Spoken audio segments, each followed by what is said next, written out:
अश्वत्थामा की कहानी।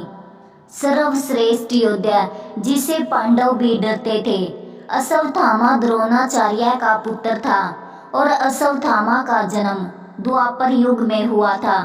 द्रोणाचार्य को संतान प्राप्ति नहीं हो रही थी तो वे भटकते भटकते हिमाचल की वादियों में पहुंच गए।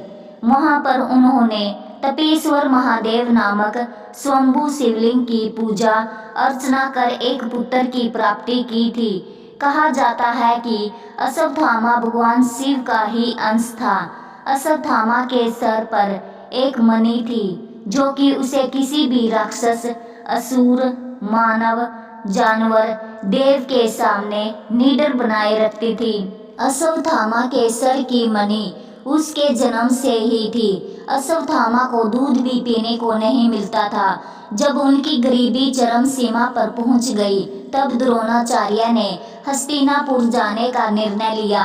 वहां उन्होंने कौरवों और पांडवों को शिक्षा दी। पांडवों और कौरवों के साथ साथ ही उन्होंने अश्वत्थामा को भी शस्त्र और शस्त्र विद्या का ज्ञान दिया था। अश्वत्थामा एक सर्वश्रेष्ठ धनुर्धारी कहलाता था, लेकिन अश्वत्थामा ने ये गलती की कि उन्होंने कौरवों का साथ दिया। द्रोणाचार्य ने ये सोचकर कौरवों का साथ दिया था कि राज्य से निष्ठा रखते हुए वे राज्य के खिलाफ नहीं लड़ सकते थे। युद्ध में द्रोणाचार्य और अश्वत्थामा ही एक समय पांडवों की सेना पर भारी पड़ रहे थे। तब भगवान श्री कृष्ण ने सोचा कि क्यों ना गुरुदेव को बल से नहीं छल से पराजित किया जाए।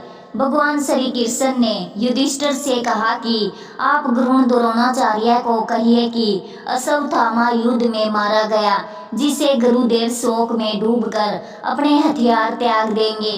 युधिष्ठिर ने कहा कि धर्म की रक्षा के लिए मैं गुरुदेव के खिलाफ छल करने के लिए भी तैयार हूँ। श्री कृष्ण ने भीम को एक हाथी की ओर इशारा करते हुए कहा कि उस हाथी का नाम तो बताइए मंझले भैया। भीम श्री कृष्ण की युक्ति समझ गए और उस हाथी को मारकर गुरु द्रोणाचार्य के सामने चले गए और कहने लगे कि गुरुवर, मैंने अश्वत्थामा को मार डाला। पर द्रोणाचार्य को भरोसा नहीं हुआ।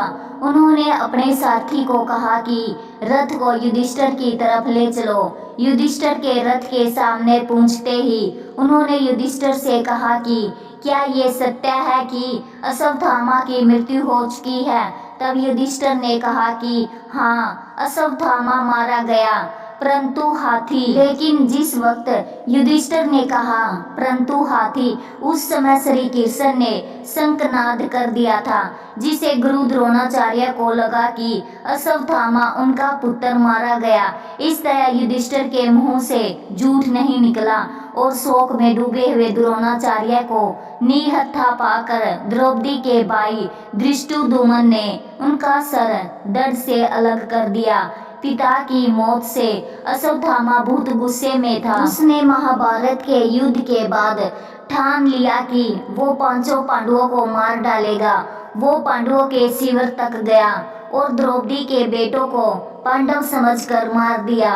अर्जुन ने सौगंध खाई थी कि वो अश्वत्थामा को द्रौपदी के सामने ले जाकर उसे दंड देगा। सभी पांडव श्री कृष्ण के साथ अश्वत्थामा को लेने गए। वहां पर अश्वत्थामा से छोटा सा युद्ध हुआ, जिसमें अश्वत्थामा ने सभी पांडवों को मारने के लिए ब्रह्मशिर अस्त्र का प्रयोग किया। उसी समय अर्जुन ने भी ब्रह्मशिर अस्त्र चला दिया। ऋषि मुनियों के समझाने के बाद अर्जुन ने तो अपना ब्रह्मशिर अस्त्र वापस ले लिया, लेकिन अश्वत्थामा को ब्रह्मशिर अस्त्र वापस लेना नहीं आता था, तो उसने ब्रह्मशिर अस्त्र अभिमन्यु की विधवा पत्नी उत्तरा की कोख में पल रहे बच्चे को मारने के लिए जला दिया। उससे भगवान श्री कृष्ण ने उस बच्चे व उत्तरा की अपने सुदर्शन से जान बचाई। उसके बाद भगवान श्री कृष्ण ने उसे श्राप दिया कि वो हजारों सालों तक बेसहारा बनकर घूमेगा, उसे कोई भोजन नहीं देगा और उसके सर से वो मणि भी ले ली थी। वीडियो अगर पसंद आया हो तो वीडियो को लाइक और चैनल को सब्सक्राइब करें। धन्यवाद।